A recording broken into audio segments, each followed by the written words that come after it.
Let me be 100% honest with you. Most musicians know the major scale, but cannot actually apply it to real-time music in this 2026. Oh my god. If you've ever practiced the major scale, or you always find it difficult applying it to your real-time music, this video is for you. Hello guys, welcome back to my YouTube channel with your boy CJ Sax. So for today, I'll be trying to show you, creative ways on how to, apply your major scale to real-time music. Alright, I'll be showing you how musicians approach these things. No speech, no theory, no. Okay, there will be a little bit of theory. Alright, so there will be a little bit of theory, but basically just how musicians think while using or applying the major scale to real-time music. So stay with me, it's going to be very educative. Alright, so first you must know that a major scale alone does not make a music. Alright, major scale is a tool. Alright, a tool. There are other kinds of scales. Alright, there are other kinds of tools, but major scale alone is not what makes music. There are other elements to it. It's a scale, a major scale for one, because it expresses a feeling of happiness, brightness, alright, cheerfulness, compared to a minor scale. I feel sad and all of that. So major scale is a tool to creating music. It's called music because it moves between notes. Alright, that movement between notes is what gives you a melody. A melody is that steady pace, alright, movement of notes one at a time. The notes you can easily hear and tell, and then the movement, that is a melody. Alright, so the idea here is about using the diatonic scale, which is the major scale, creating licks out of it that will suit to the melody. Alright, creating licks out of the diatonic scale that will fit in well to a melody. Licks in this essence, licks means a short piece of idea. Alright, licks could be long, licks could be short. So licks is a combination of notes. Alright, it could tell an idea or it could lead to an idea. So a lick can be short, a lick can be long. So I hear most people say when their note is longer, they call it phrase. No, that's so wrong. Alright, a phrase will typically have all the embodiments. Alright, a phrase would typically have a start, a finish, a break, alright, or would have one of these. Compared to a lick just decorates that melody, decorates or embellishes that melody. So see a phrase as, let's say, okay, see a melody. Let's start with melody. See a melody as a story. Let's say a story of how I'm going to become rich, very wealthy this 2026, because of course I'm going to be very wealthy. I will be very wealthy. So yes, that's the story. Alright, the story of how CJ became very wealthy 2026. Alright, that's the melody. So a melody is typically, so while telling that story, you notice you use sentences. Alright, so the sentences is what we refer to as phrases. Alright, so I could say CJ attended a particular gig, he met his destiny helper, and then he went on from there to meeting some other people. Those are all sentences. So I'm portraying an idea to you. So sentences are phrases, alright? Then a lick now could be, so a sentence now is, hey, I'm going for a gig. I was booked for a gig. You understand what I'm saying because you know where I'm going to and you know the purpose to why I'm going with the way I'm going to. Alright, but then a lick is, hey, I am. Hey, going. It doesn't portray an idea. Alright, you cannot tell what I am doing. So a lick typically leads to the main idea. That is the idea difference between a lick and a phrase. So the main idea of this is using the diatonic scale to create licks that will lead us to, or that will be able to, modify the melody, decorate the melody, embellish it. Alright, these are all fancy names, embellishments, fancy musical terms. Alright. So yeah, the benefit is just a fancy way of decorating your notes. Alright, so that is the idea of using the major scale in real-time music. Alright, so the major scale, just quickly write this. Okay, major scale is a set of 7 notes. 7 notes. So the issue behind this is the diatonic scale. Diatonic scale is typically a scale that has 7 notes. Alright, so major scale is because of the sound of it. Each note, there's no tension to it. Alright, so but typically diatonic scale is a scale that has 7 notes. So whatever has scale that has 7 notes, we have different kinds of 7 note scale, heptatonic scales. We have minor scale. All the kinds of minor scales are typically heptatonic scales. Alright, we have different kinds of it.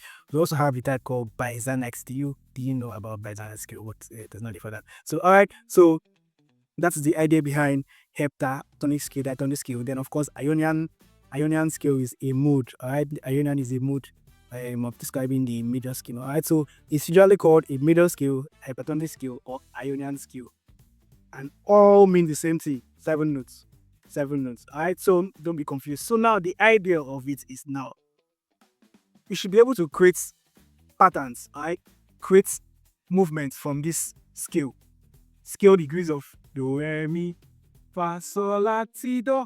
Alright, you should be able to, they're using the sulfatonic system. Alright, so you should be able to create movements from this, either ascending or descending, either ascending or descending, or intervallic movement. Alright, so what I mean by interval movements, it means you could go from a do, skip a re and get a mi, skip a mi, skip a fa, get a sol. Intervals. Alright, so you should try as much as possible to combine your notes well. You could decide to form a lick by first going ascending, and then once you've reached that point of where you've ascended to, you might decide to descend back the same way, or the same order, and then make sure you always land on the target notes. That is the idea of applications of scales, application of licks. Alright, you first have to know the target notes, have an idea of the target note, the melody, the target melody notes. Don't just randomly add notes anywhere. No, it becomes noisy and you ruin the whole essence of the music. Alright, so you need to first know your melody notes. Alright, so mi, re, do, re, mi, mi, mi. You know the notes, you know how it sounds already. So okay, I need to add something around this mi, and you combine your notes in a way that it fits the flow of the mi. Alright, so we'll be dealing on that soonest. And the safest way to add your licks is during the beginning of the music. The beginning of the music. I think I should just complete it. I was going to shorten it, but it looks really weird. Beginning of the music, the end of the music, and where there is a pause or rest. Alright, in music they always have to be rest. Rest is as important as notes are in music theory. Alright, so you're always looking out for where there is a rest. So in this song, Mary had a little lamb, I paused there. So you do not just go, Mary had a little lamb, little. There is a pause. That what makes it, make the flow seamless. Alright, you always your main mission, your main aim is to look for where there is a pause. A pause could be short, it could be longer. That has to do with note values. Alright, so a pause could be shorter or longer, but your aim is to look for where there is a pause. So if there's a short pause, you're looking for a short lick. As simple as that. If there was a long pause, you're looking for a longer lick. As simple as that. So the first step, know your target notes, your melody notes. I want to put this lick when I'm entering there. I love that note. I love the sound of that note. I want to put a lick there. The second step now is, where is that lick? Where is that melody note? Is the melody note in the beginning or at the end, or where there's a pause? Try as much as possible not to put it in between the melody. Alright, don't put a lick in between. These are the safest space. Alright, except you've graduated from these and you're really cool and you know what you're doing, then you can easily throw a lick anywhere. And be mindful of the rhythm, so you do not spoil the whole music rhythm. Alright, but for now, the safest space is usually these three. Alright, so we'll be doing a little practical so you can understand better. So we'll be using this popular tune, Mary Had a Little Lamb. Alright, so go this way. I'll be forming licks out of this diatonic scale, and you would see how I did it and I went about it. Alright, so the popular tune, I'm going to be writing it, so I just give this a,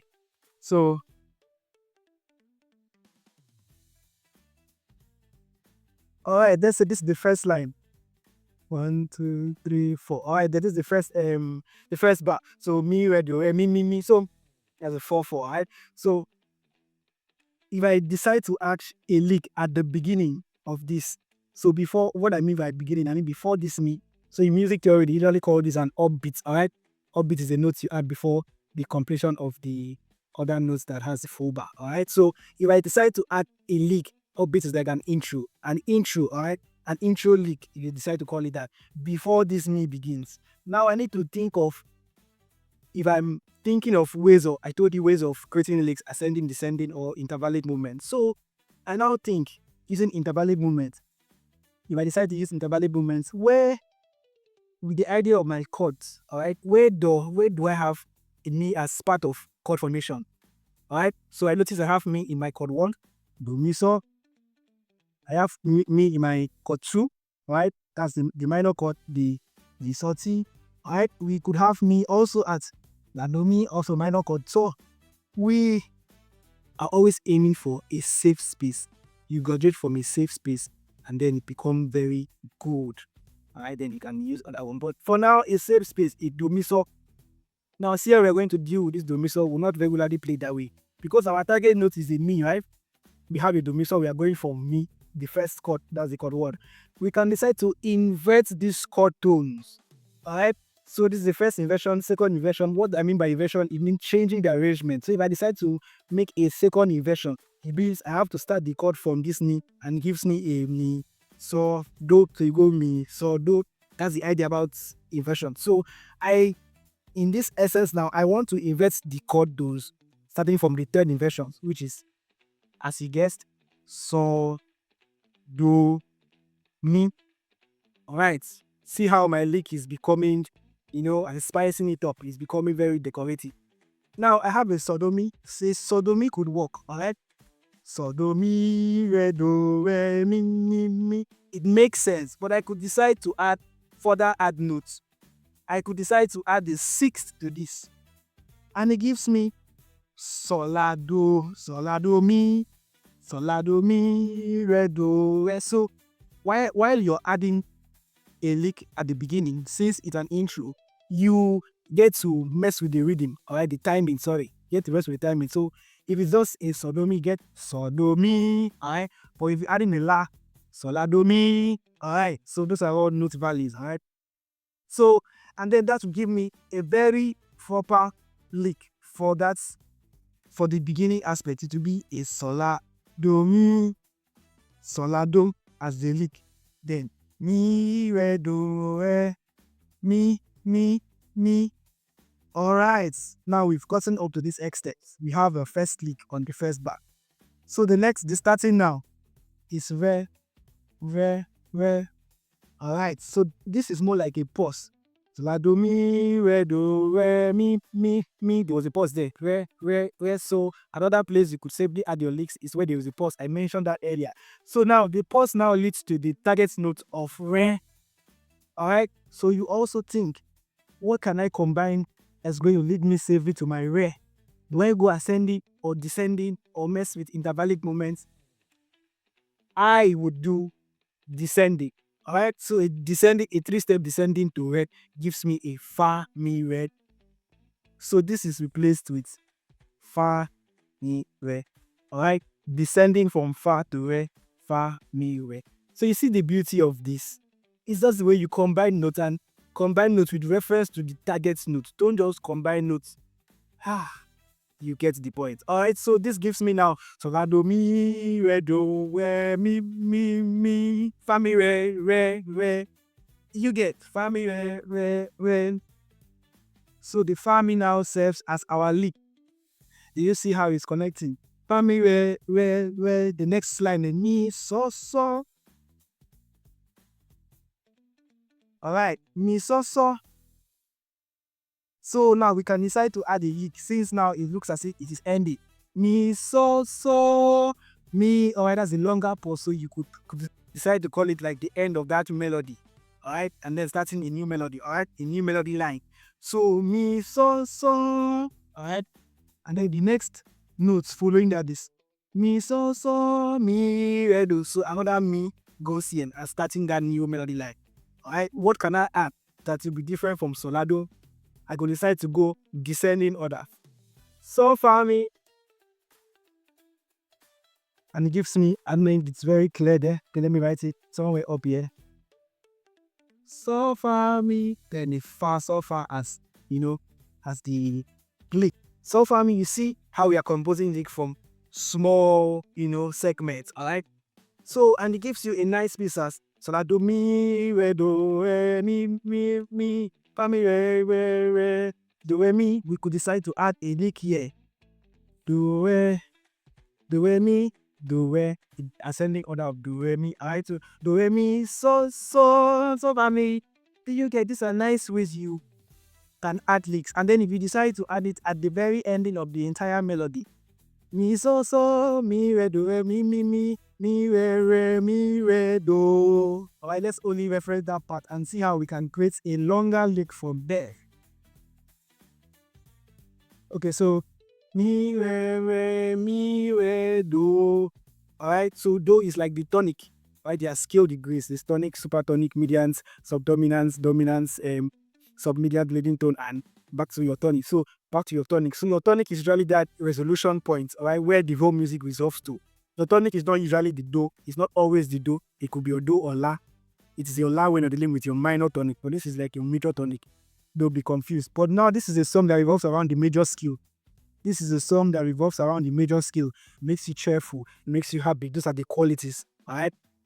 And there are no flattened third. Those are all qualities, alright? And its resolution is not resolving towards the la. Those are all qualities of how you can tell a major song from a minor song. So there we continue. So the melody ends on do. We look for a lick. We are also consciously going to look for a longer lick that is going to make us end on a do, or if not a do, the chord tones of that first chord, which is do, mi, so. So we can be creative enough to sing, to go do, re, mi, fa, so. Do, see how I'm going to form lick, alright? Do, re, mi, fa, so. Alright? Ascending. Do, re, fa, so. Mi, fa, mi, re. Alright, so you could take this so, mi as interval movement, but backward, alright? So you skip before I give you mi. So, mi, then we are back to the fa, mi, re, which is the same descending. Fa, mi, re, alright, then this is this. Do, re, mi, fa, so, mi, fa, mi, re, do, ti, re, do. You could add do, ti, re, do. Alright, so a do, ti, backward movement. Then ti and re. Let me clean this so it doesn't confuse you. Ti and re, intervallic movement, ti and re. Ti you skip do, it gives you re. So that's how we have a ti and re. And then re, of course, descending back to do. So this is a very safe way of forming your lick. And when you play this pasta, it gives you the re, fa, so, mi, fa, mi, re, do, ti, re, do. And it is so colorful. Meanwhile, you're just playing the major scale. You're combining creating licks out of the major scale, and someone hears it and is wowed by how you are very fluent and your dexterity is top notch. Meanwhile, you formed notes out of this. Alright, so if you practice this format, it helps you a lot. Try segmenting your notes. Alright, descending, ascending. Most times the intervals may not always be in 3. Most people make their intervals 4. So instead of having a do to mi is the third interval movement. Some people go like 4th interval, do to fa. People go as more as 5th, do to so, or 6th. You get, make sure, be creative about it. Get different approaches to it. But you could start off with 3rd interval, it's a very safe space, and then in meantime you get to advance. And then when you're on any interval movement, you could decide to draw back, descending, or continue ascending in the same space, and then decide to end the lick by ascending or coming down or resolving to the main tonic. And that's when everywhere feels good. Always make sure you resolve that ending phrase. Do not keep it your ending phrase at T. The very first time before me do T, T is the most unstable, unstable scale degree. It is so unstable that it's always heading for a resolution to do. So make sure you're resolving your notes. Alright, resolving your licks. Alright, so this is a very friendly way of going around your major scale. Right? So I believe if you practice this and steadily keep on with it, and you could start on first by just writing them. It's very safe to write stuffs about music, but I don't see it as it's giving that maths feeling. No, no, no, no, no. You're jotting out things so that you could remember, and while you're writing, it's easy. The memory picks it faster. So do yourself a favor, write them down. All right. Then after writing, practice them. Try as much as possible to make notes. See how there are 7 notes, but there are possible ways I can develop licks from there. Possible options. Possible so many options. By just staying on the major skill, I have not even moved to any minor skill or whatever, or moving through my circle of fate, C, G, D, A, E, B. No, I'm just staying here and I'm producing very sweet melody. All right. So the idea is producing melody by producing melody from an already progressive melody, which is the song. Producing little melody from progressive melody. That's the idea. Make sure the whole lick is melodious and it leads to a particular idea. All right. So with this, I hope after practicing it, it's going to sharpen you up and make it better for you to apply your major skill to real-time music, because this approach helps a lot in almost different all the genres of music. All right, knowing this approach, you could also use this approach in other skills. That's the very interesting part about this approach. You could use this in other skill degrees. All right, so I hope you found value from watching this video content. I hope you found value from the education that was also rendered. If you did, do well to like, share, and subscribe. Turn on notification bell so you get notified once I post useful and helpful content such as this. So till I come your way, till I come your screen next time, I remain CJ Sachs.